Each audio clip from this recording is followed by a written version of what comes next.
सरस्वती नमस्तुभ्यं वरदे कामरूपिणी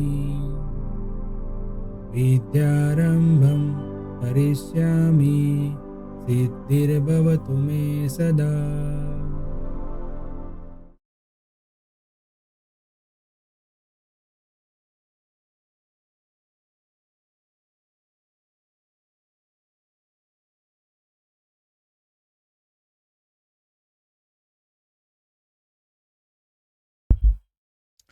hello everyone, welcome to Mantra e learning. Friends, definition में आज हम पढ़ेंगे टैक्स मैनेजमेंट और factor for tax planning, essentials of tax planning and method of tax planning. देखो, डेफिनेशन में आज के पहले हमने जितने भी लेक्चर देखे उसमें एग्रीकल्चर हमने देखा, एसएससी देखा, असेसमेंट ईयर, प्रीवियस ईयर, जितनी भी इम्पोर्टेंट डेफिनेशन थी वो सारी हमने डिटेल्स में उसकी स्टडी की और जितना मेरे से हो सका आपको उतने इजी लैंग्वेज में मैंने समझाने की कोशिश की है। अब आज जो हम पढ़ने वाले हैं वो भी कुछ इस तरीके से हम कोशिश करेंगे कि आपको ज़्यादा से ज़्यादा समझ में आए और आपको एक बार पढ़ने से याद रह जाए। आप आराम से एग्जाम में आपको शॉर्ट नोट भी आए तो आप आराम से लिख सके उसमें, ठीक है। उससे भी ज़्यादा ज़रूरी है कि आपको उसका कंसेप्ट जो है वो क्लियर होना चाहिए। तो कभी कभी मेरी जो एक्सप्लेनेशन है वो थोड़ी डिटेल में होती है, बट वो आपके लिए ही बेनिफिशियल है। आपको ध्यान से पूरा लेक्चर जो है वो ध्यान से देखना है, ठीक है। चलिए, टैक्स मैनेजमेंट क्या होता है उसके बारे में हम आज देखने वाले हैं और फिर होता है टैक्स प्लानिंग जो है उसके फैक्टर क्या क्या होते हैं, मतलब कौन कौन सी चीज़ें होती है वो हमें ध्यान में रखनी है टैक्स प्लानिंग करते वक्त, और टैक्स प्लानिंग का एसेंशियल क्या होता है वो, और उसकी फिर मेथड भी देखेंगे। चलिए, तो हम पहले शुरू करते हैं टैक्स मैनेजमेंट से। टैक्स मैनेजमेंट क्या होता है जो टैक्स प्लानिंग से थोड़ा अलग है। अब कैसे अलग है वो हम देखते हैं। Tax planning is a broader term which requires management of affairs in such a way that result in the reduction of minimizing of tax liability। देखो, टैक्स प्लानिंग जो होता है ना, टैक्स प्लानिंग का पर्पस ये होता है कि टैक्स का बर्डन जो है वो मिनिमल करे, मिनिमम करना। अब टैक्स मैनेजमेंट जो है वो एक बॉर्डर टर्म है, मतलब टैक्स प्लानिंग के अंदर हम वो कुछ लिमिटेशन हो जाती है, जैसे कि डिडक्शन देख लो, रिलीफ देख लो, आप कौन सी इनकम है उस पर अगर कितना टैक्स लगता है क्या है वो आप सब कुछ जान लो। और कोई गवर्नमेंट ने जो रिलीफ दे दिया, कोई हमने बेनिफिट दे दिया, तो उसको हम किस तरीके से यूज़ करेंगे वो आप समझ के टैक्स प्लानिंग करो। शॉर्ट टर्म, लॉन्ग टर्म, इस टाइप का होता है। बट टैक्स मैनेजमेंट जो होता है वो ऑलवेज लॉन्ग टाइम के लिए होता है और उसका ब्रॉडर मीनिंग होता है। ब्रॉडर मीनिंग होता है उसका मतलब ये है कि वो बहुत ही वाइड है। टैक्स प्लानिंग जितना वो सीमित नहीं है, बराबर, ये चीज़ है। अब टैक्स प्लानिंग जो है is not possible without tax management. Tax planning जो है वो टैक्स मैनेजमेंट के बिना पॉसिबल नहीं है, बराबर। It refers to the compliance of statutory provisions of law.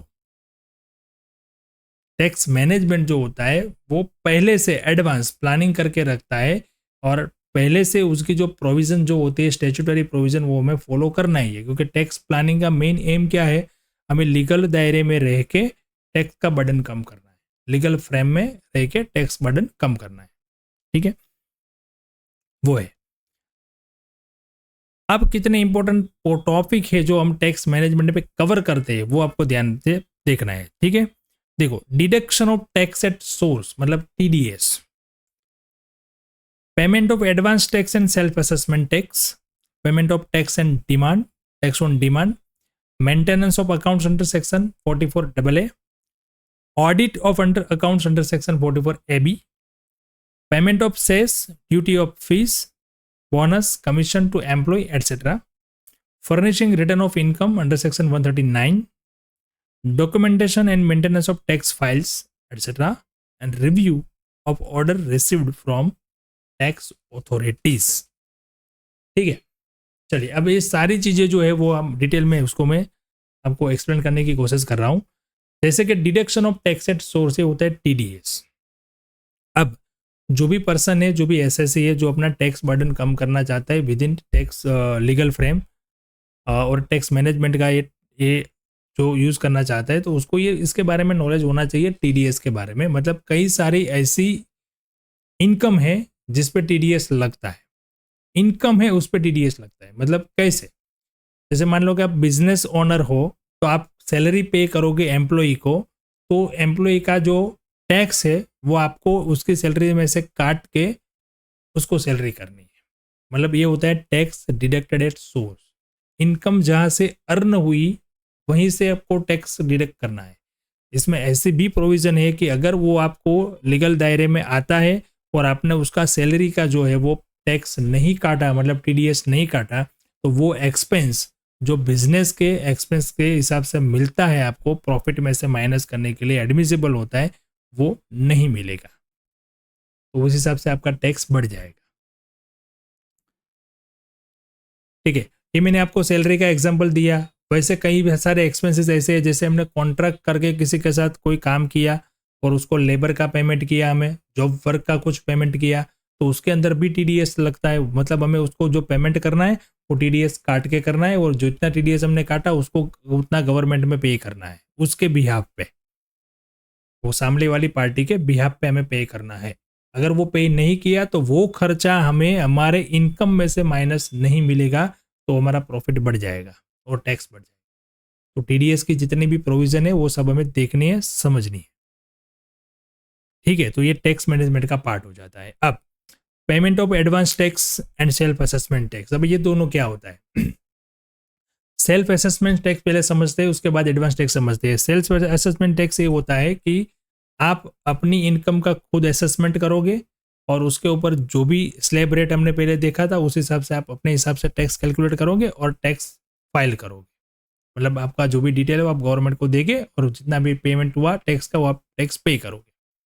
उसको बोलते हैं सेल्फ असेसमेंट टैक्स। अब ये जो टैक्स है उसमें इनकम टैक्स की एक प्रोविजन है कि आपका अगर टैक्स जो सालाना है वो 10,000 से ऊपर जाता है, 10,000 से ज़्यादा है, तो आपको वो एडवांस में पे करना है। एडवांस में इसलिए क्योंकि आपका टैक्स का बर्डन ज़्यादा है, तो आपको एक साथ वो पे करने में दिक्कत ना हो, इसलिए। अब एडवांस इसको क्यों बोलते हैं? देखो, ए असेसमेंट और प्रीवियस ईयर की हम जो डेफिनेशन देखें तो उसमें ये होता है कि प्रीवियस ईयर हमारा जब फाइनेंशियल ईयर मार्च खत्म होता है उसके बाद जो शुरू होता है वो असेसमेंट ईयर होता है, और असेसमेंट ईयर में हमें पिछले साल का जो है वो टैक्स का कैलकुलेशन करना है और टैक्स का पेमेंट करना है। यानी कि समझ लो कि अभी हम जो है हमारा चालू जो ईयर है वो है 24-25, और 24-25 में हम टैक्स कौन से ईयर का पे करेंगे? 23-24 का। तो साल खत्म होने के बाद पेमेंट कर दे। पर ये प्रोविजन में ऐसा बताया गया है कि अगर आपका टैक्स 10,000 से ज़्यादा है तो आपको साल खत्म होने की राह नहीं देखनी है, बट आप उसको क्वार्टरली डिवाइड करके 3 महीने के बाद जो चालू ईयर है उसको 3 महीने के बाद आपको वो पेमेंट करना है। अगर आप नहीं करोगे तो आपको इंटरेस्ट लगेगा। जब पे करोगे तब इंटरेस्ट के साथ पे करना। तो ये भी आपको देखना है कि भाई साल शुरू हुए तभी से हम पहले प्लानिंग करके देख लेना पड़ेगा कि भाई हमारा टैक्स 10,000 से ज़्यादा है, तो उसको हम 4 पार्ट में डिवाइड कर देंगे और हर क्वार्टर में उतना टैक्स का पेमेंट करते जाएंगे ताकि हमारा इंटरेस्ट का बर्डन ना बढ़े। Payment on tax on demand. कभी कभी गवर्नमेंट डिमांड करती है। डिमांड इसलिए करती है क्योंकि हमने जो डेटा दिया वो और उनके पास जो डेटा आया वो, अभी वो लोग उतने डिजिटलाइजेशन हो गया है, उतना इंफॉर्मेशन टेक्नोलॉजी का यूज़ कर रहे हैं कि वो हमारा आधार कार्ड पैन कार्ड सब लिंक हो गया, तो वो इतना ट्रांजेक्शन वो ट्रैक करके देख सकते हैं कि भाई हमने कौन सा ट्रांजेक्शन छुपाया, क्या वगैरह हो गया।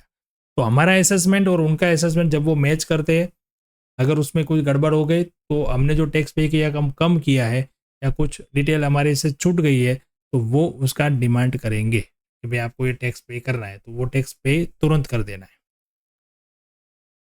अकाउंट्स की एक सेक्शन है इनकम टैक्स के अंदर 44AA, उस हिसाब से अकाउंटिंग रिपोर्ट्स तैयार करने हैं। अगर उस हिसाब से नहीं करेंगे तो हमें पता नहीं चलेगा कि इनकम टैक्स हमारा कितना आ रहा है। ठीक है, audit of accounts under section 44AB, अगर हमें हमारे हिसाब जो होते हैं, जो अकाउंट्स होते हैं उसको ऑडिट करने की रिक्वायरमेंट होती है तो ऑडिट भी करवाना पड़ेगा। इसमें लिमिट है 2 करोड़। आपका एक साल का टर्नओवर जो 2 करोड़ से ज़्यादा है तो आपको कंपलसरी ऑडिट करवाना पड़ेगा। दूसरा ये भी है कि अगर आप जो सर्टेन परसेंटेज डिसाइड किए हुए हैं, एक सेक्शन है 44 एडी, उसमें होता है 8% से ज़्यादा। अगर आपका टर्नओवर जो है वो 2 करोड़ से कम है पर आपने 8% से ज़्यादा प्रॉफिट दिखाया है तो फिर आपको ऑडिट की ज़रूरत नहीं रहती है। अगर 8 से कम में जाना है आपको तो आपको ऑडिट करवाने की ज़रूरत रहेगी। तो ये भी आपको पता होना चाहिए।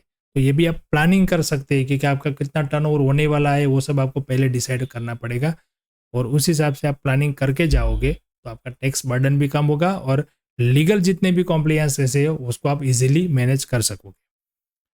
सेस का पेमेंट करना है, सेस मतलब टैक्स ऑन टैक्स, जो हमने टैक्स की कैलकुलेशन में देखा था, ड्यूटी, कस्टम ड्यूटी वगैरह, फीस, बोनस, ये सारी जो चीज़ें हैं वो हमें एम्प्लॉय को पे करनी होती है, बोनस, कमीशन वगैरह एज पर बोनस एक्ट।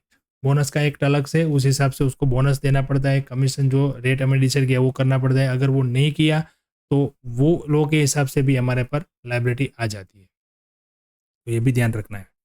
और रिटर्न जो है वो फाइल करना है अंडर सेक्शन 139। 139 के अंदर वो हमें डेडलाइन दी जाती है कि इतने टाइम के अंदर आपका रिटर्न फाइल करना है। रिटर्न फाइल करना मतलब हमें हमारे जो असेसमेंट किए हैं वो अकाउंट्स और वो रिपोर्ट्स हमें गवर्नमेंट को सबमिट करना है, उसका पर्टिकुलर फॉर्म होता है, उस फॉर्म में। और 139 सेक्शन जो है, इस सेक्शन में हम उसके डेडलाइन हर साल देते हैं। अगर कुछ प्रॉब्लम होता है, कुछ ये हो जाता है तो फिर वो डेडलाइन चेंज हो जाती है बाय नोटिफिकेशन और सर्कुलर, वो इशू करते हैं। ज़्यादातर जो नॉन ऑडिट केस होते हैं उसके अंदर वो होती है 31 जुलाई, और जो ऑडिटेड केस होते हैं उसके अंदर होते हैं 30 सितंबर। ठीक है, तो इतना टाइम हमें देते, उसके अंदर रह के हमें फाइल करना होता है। अगर नहीं किया तो फिर वहाँ पे पेनल्टी, लेट फीस वगैरह भी लग जाते हैं। डॉक्यूमेंटेशन जो है वो सब मेंटेन करने हैं, वो सब को फाइल वगैरह रखना है, क्योंकि इन फ्यूचर कभी भी ऑथोरिटीज़, टैक्स ऑथोरिटीज़ ने हमारे पास कुछ भी क्लैरिफिकेशन मांगा तो हमारे पास वो डॉक्यूमेंट होने चाहिए। और टैक्स ऑथोरिटी के पास से हमें कोई भी ऑर्डर मिला, कुछ भी मिला तो उसका रिव्यू करना है और उसको ज़्यादा से ज़्यादा क्लैरिफिकेशन देना है। ये सारी चीज़ें कवर होती है टैक्स मैनेजमेंट में। टैक्स प्लानिंग जो था ना, वो टैक्स प्लानिंग के अंदर तो खाली इतना ही था कि गवर्नमेंट हमें जो रिलीफ देती है, जो डिडक्शन देती है, जो एग्जम्पशन देती है, वो जो प्रोविज़न है, वो प्रोविज़न का यूज़ करके हम टैक्स का बर्डन कैसे कम करें। बट टैक्स मैनेजमेंट के अंदर इतनी सारी जो है वो सारी चीज़ें हमें देख कर कवर करनी है। तो आप बोल सकते हैं कि टैक्स मैनेजमेंट के बिना टैक्स प्लानिंग पॉसिबल नहीं है, नॉट पॉसिबल। तो टैक्स मैनेजमेंट का कितना बड़ा रोल है यहाँ पे आप देख सकते हो और कितना वाइड इसका मीनिंग है। ठीक है,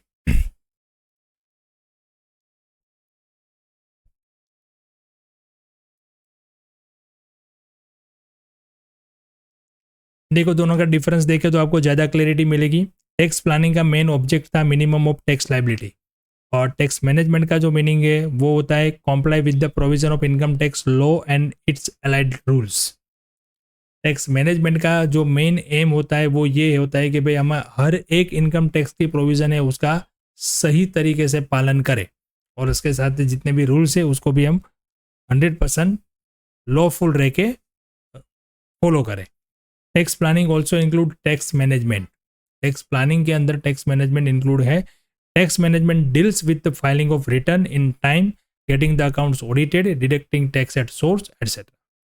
टैक्स मैनेजमेंट का ये सब रोल है कि वो टाइमली रिटर्न फाइल करना, अकाउंट्स ऑडिट करना है कि नहीं करना वो देख करना, और टीडीएस मतलब डिडक्टिंग एट सोर्स जो है वो कैसे करना। Tax planning relates to immediate future and tax management relates to past, present and future. ठीक है, टैक्स प्लानिंग जो है ना वो रिलेट इमीडिएट फ्यूचर। हमने टैक्स प्लानिंग किया, रिटर्न फाइल किया और टैक्स पे कर दिया, बस टैक्स प्लानिंग का रोल यहाँ पे खत्म। और जो मैनेजमेंट होता है वो पास्ट पे भी डिपेंड करता है। पास्ट में कोई ऑर्डर आया, टैक्स अथॉरिटी ने कोई क्लैरिफिकेशन मांगा तो वो भी काम करते हैं, उसका भी हमें कुछ भी करके डील देना पड़ेगा। प्रेजेंट अभी का क्या है, इस साल का वो भी देखना है, और इन फ्यूचर क्या आएगा वो भी देखने का काम टैक्स मैनेजमेंट का है। पास्ट यानी कि assessment procedure, appeals, provision etcetera, पुराना समय का कुछ भी डिपार्टमेंट ने हमें मांगा तो। प्रेजेंट यानी filing return, payment of advance tax, वो सब आ गया। और future to take corrective action, ऐसा एक्शन लेना कि कोई भी टैक्स अथॉरिटीज़ का लीगल हमें कुछ करना पड़े नहीं।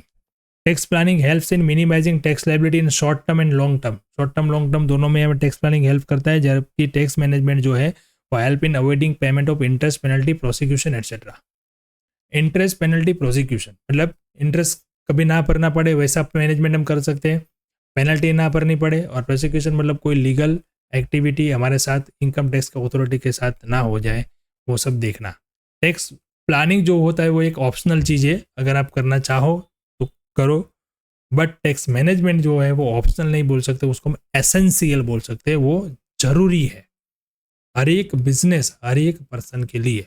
अगर एक बार वो मैनेजमेंट के अंदर टैक्स मैनेजमेंट में सारी चीज़ें देखने लगे और वो हैबिट हो गई, तो आप प्योर व्यू से टैक्स के दायरे में, लीगल फ्रेम में रह के टैक्स का बर्डन कम करके आराम से काम कर सकते हैं।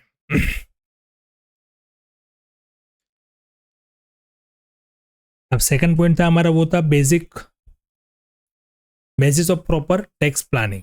टैक्स प्लानिंग के लिए क्या क्या चीज़ें हमें जरूरी ध्यान में रखनी है। Proper tax planning based on following factor. कौन कौन से फैक्टर है समझिए। सबसे पहले था एडवांस प्लानिंग।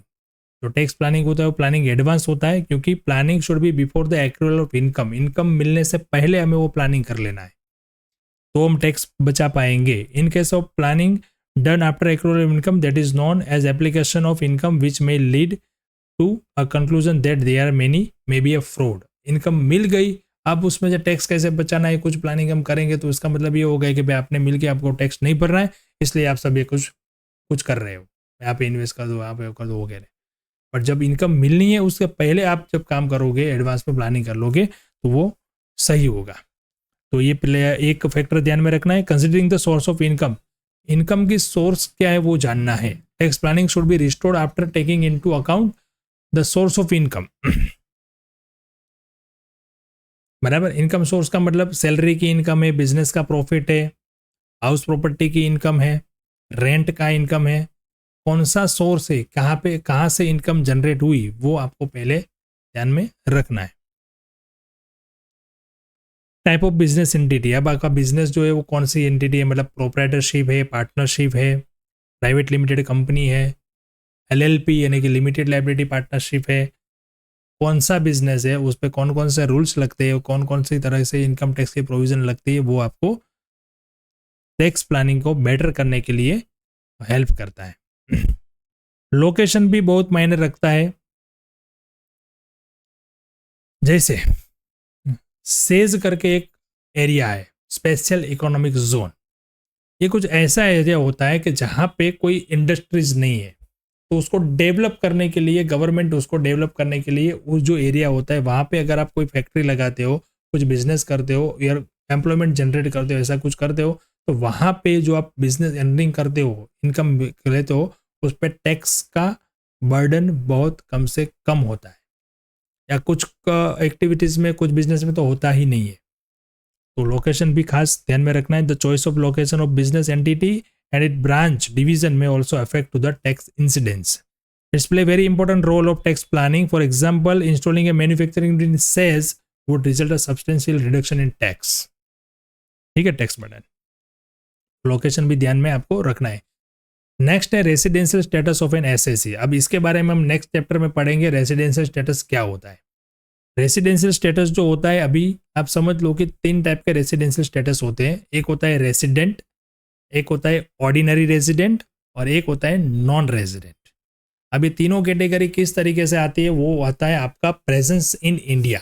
आप इंडिया में कितने दिन प्रेजेंट हो, उसके हिसाब से आपका ये कैटेगरी रेसिडेंस स्टेटस डिसाइड होता है, और उस हिसाब से आपकी जो इनकम है उसके ऊपर टैक्स लगता है।